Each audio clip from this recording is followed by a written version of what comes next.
All right, thanks guys. Thank you, Toastmaster. Kind of a impromptu meeting here for the first of the year, and I'll just kind of get back into it. So thanks for coming to listen to me. This speech is called New Year, New You.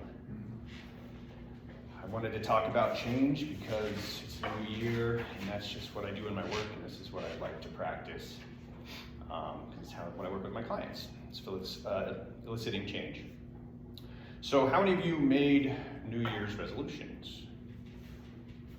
A couple. How many of you have made resolutions in the past? Most of us have at some point. How many of those that you made in the past do you still carry forward today? Nice. And that's the hard part, I think, is the long term, right? And so when we talk about change, I think that's one of the biggest important things about change is sustainability. So I'll get to that in a little bit, but how can we keep things going for a long time? Change is always happening around us, whether we like it or not. How can we, facilitate the change we want to happen and make it long term, have it stick? So there's a saying that goes, nothing changes if nothing changes. But there's also a saying that says change is the only constant. They're kind of opposites, right? There's a dichotomy there. But they're both kind of true. Something changes, always happening. But it's just whether or not we control it in the direction we want to go. If we don't do anything about our change, our life will be ruled by outside forces, and it'll typically not be the change we want. It'll just, you'll be controlled by the world and others around you. And the world will tell you who you are if you don't tell it.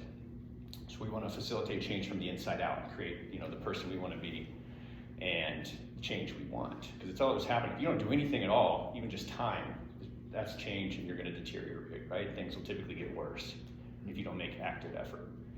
That's probably the change we don't want. So we want good change, positive change that serves us. So the first part about change in my mind is acceptance. You have to accept where you currently are in order to make change from that place. And that's one of the hardest parts. That was one of the hardest parts for me, being an alcoholic, depressed, and just everything about my life being an absolute mess, right? Accepting that was hard, but until I accepted that, I couldn't really move from that place. So the first is acceptance, and that does not mean resignation. It just means here I am. There's a lot of peace you can find in that, just that first step. It's like, okay, now I can make changes from there, right?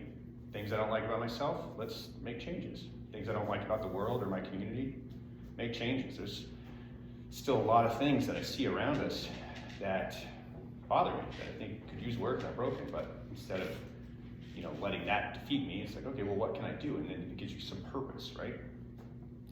The next thing would be starting small.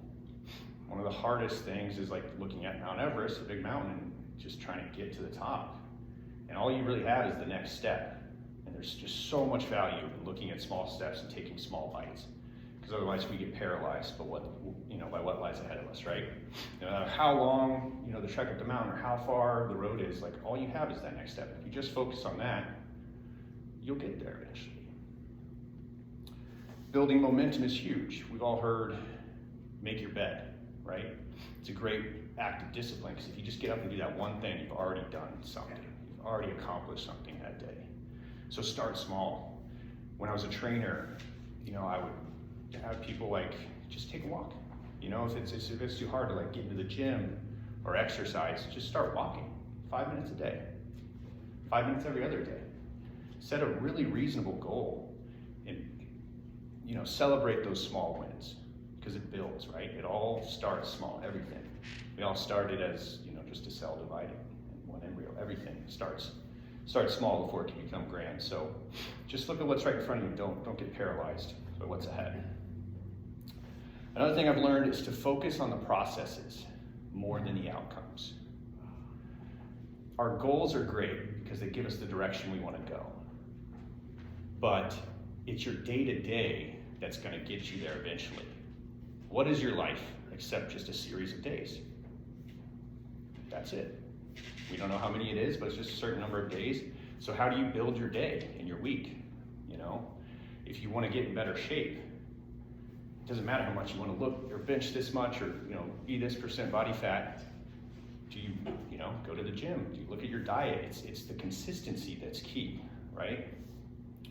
So focusing on the processes that are going to get you there, your habits, the daily habits, I think is a lot more important than the outcomes. Because if you keep focusing on that, it'll happen. If I focus on the outcomes and it's a year away goal, I'm going to beat myself up every day until I get to that point. That doesn't make sense. So this relates back to the small goals. If I go for a walk and I eat a healthy meal, that's a win. And you just build from there. So this is kind of creating that positive feedback loop, is what we call it. Kind of faking it till you make it. Until your brain creates like a dopamine hit or a reward system that says, if I go do this, I enjoy it, it's good for me. When you first start going to the gym, it sucks. But if you go enough and you start to see the value in it, and every time you rewrite those neural pathways, every time you go, you get a dopamine hit, you get serotonin, and then you start to look forward to it, right? Even on the days when it's hard, because you'll feel better afterwards. And this applies to anything. So it's like, if you can create that positive feedback loop where you look forward to it, you see the value in it, then you're gonna do it more often, right? And this goes back to sustainability. When I worked with people as a trainer, I hate the word diet, because diet implies temporary.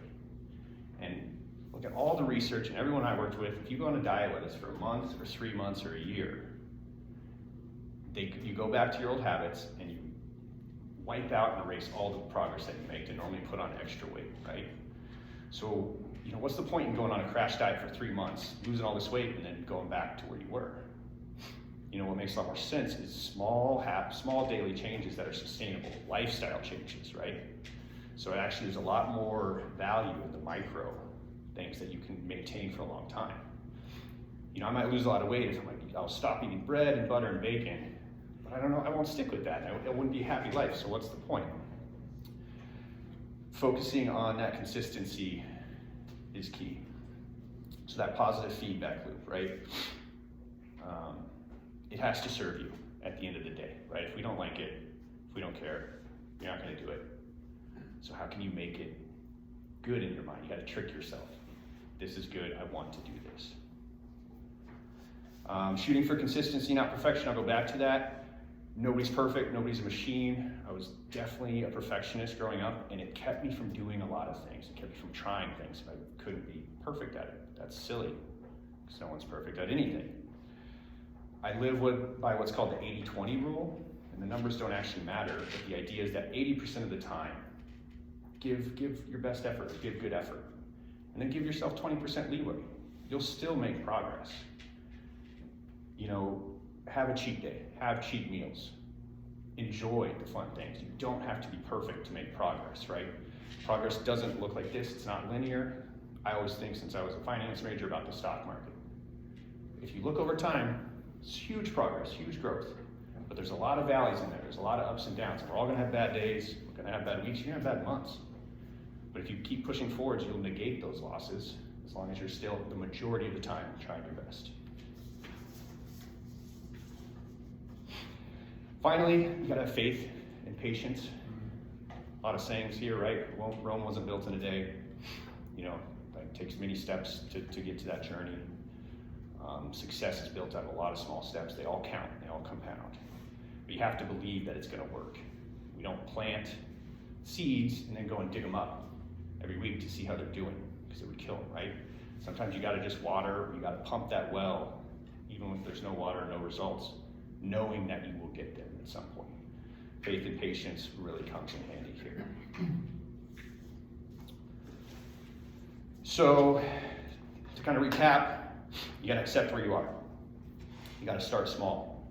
Focus on small wins. Build the processes that are gonna get you there. Remember, the goals are your direction, but the processes, the steps in between, that's what's really gonna count. Find a way to make it fun and serve you. This is about you. It doesn't matter to anyone but you at the end of the day. This is for you. Shoot for consistency, not perfection, and have faith and patience in what you're doing. Since I'm the only speaker today, and I have a little bit of time, I wanted to read this poem. It kind of has to do with change, but this is about doing what's best for you, you gotta have to want to change, right? That's something I never really talked about. First of all, I'm just assuming you want to be better, right? You want to be happier, healthier. We all have things we want. No one's exactly where they want to be. So this one's called The Man in the Glass by Dale Wimbrow. When you get what you want in your struggle for self, and the world makes you king for a day, just go to the mirror and look at yourself and see what that man has to say. For it isn't your father or mother or wife whose judgment upon you must pass. The fellow whose verdict counts most in your life is the one staring back from the glass.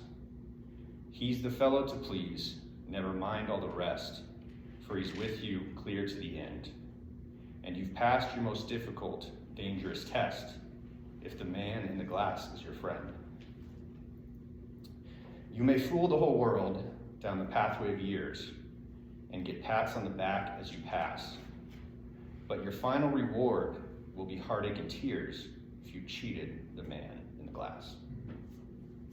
Thanks, guys.